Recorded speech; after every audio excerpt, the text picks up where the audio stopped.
নমস্কার, আমি সুভদ্রা। স্বাগতম ডিএস গুড লাইফের ফিনান্স নিউজ আপডেটে। আজ আমরা আলোচনা করব 2025 সালে সোনা ও রূপার এটিএফের নজিরবিহীন উত্থান এবং বিনিয়োগকারীদের জন্য এর গুরুত্ব। সোনা ও রূপার উত্থান। 2025 সালের শুরু থেকেই সোনা ও রূপার এটিএফ বিনিয়োগকারীদের জন্য একেবারে সোনার খনি হয়ে দাঁড়িয়েছে। মাত্র কয়েক মাসে এই ইটিএফগুলো 44% থেকে 47% পর্যন্ত রিটার্ন দিয়েছে।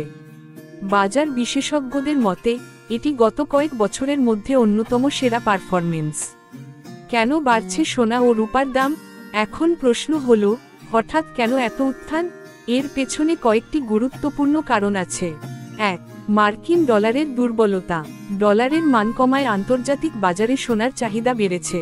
2. যুক্তরাষ্ট্রে সুদের হার কমার সম্ভাবনা তৈরি হয়েছে। বিনিয়োগকারীরা নিরাপদ বিকল্প হিসেবে সোনার দিকে ঝুঁকছেন। 3. আর রূপার ক্ষেত্রে গয়না ছাড়াও আধুনিক প্রযুক্তি ও শিল্পক্ষেত্রে এর ব্যবহার বাড়ায় চাহিদা বেড়ে গেছে। বিশেষজ্ঞদের পরামর্শ: অর্থনৈতিক অনিশ্চয়তা আর ভূ রাজনৈতিক টানাপোড়েনের সময়ে বিনিয়োগকারীরা সবসময় নিরাপদ আশ্রয় খোঁজেন। আর এই মুহূর্তে সোনা ও রূপা সেই নিরাপদ আশ্রয়। বিশেষজ্ঞদের মতে প্রত্যেক বিনিয়োগকারীর পোর্টফোলিওতে অন্তত 15 থেকে 20% সোনা ও রূপা রাখা উচিত। এতে বিনিয়োগের বৈচিত্র্য আসবে আর বাজারের ঝুঁকি ও রাজনৈতিক অনিশ্চয়তা থেকে রক্ষা পাওয়া যাবে। বিনিয়োগকারীদের করণীয়: তাহলে বিনিয়োগকারীরা কি করবেন? ধাপে ধাপে বা এসআইপি এর মাধ্যমে সোনা ও রূপার এটিএফে বিনিয়োগ শুরু করতে পারেন। স্বল্পমেয়াদী মুনাফার চিন্তা বাদ দিয়ে দীর্ঘমেয়াদী নিরাপত্তা হিসেবে এগুলো দেখা উচিত। মনে রাখবেন, একবারে পুরো টাকা না দিয়ে কিস্তিতে বিনিয়োগ করলে ঝুঁকি কমে যায়। 2025 সালে সোনা ও রূপার এটিএফ নতুন বিনিয়োগ সম্ভাবনা তৈরি করেছে।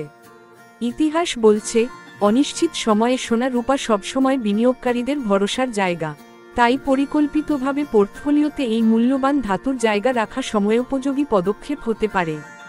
এটাই ছিল আজকের ফিনান্স আপডেট। ভিডিওটি ভালো লাগলে লাইক করুন, বন্ধুদের সঙ্গে শেয়ার করুন আর ডিএস গুড লাইফ চ্যানেলটি সাবস্ক্রাইব করতে ভুলবেন না। এই ভিডিও শুধুমাত্র শিক্ষামূলক উদ্দেশ্যে তৈরি।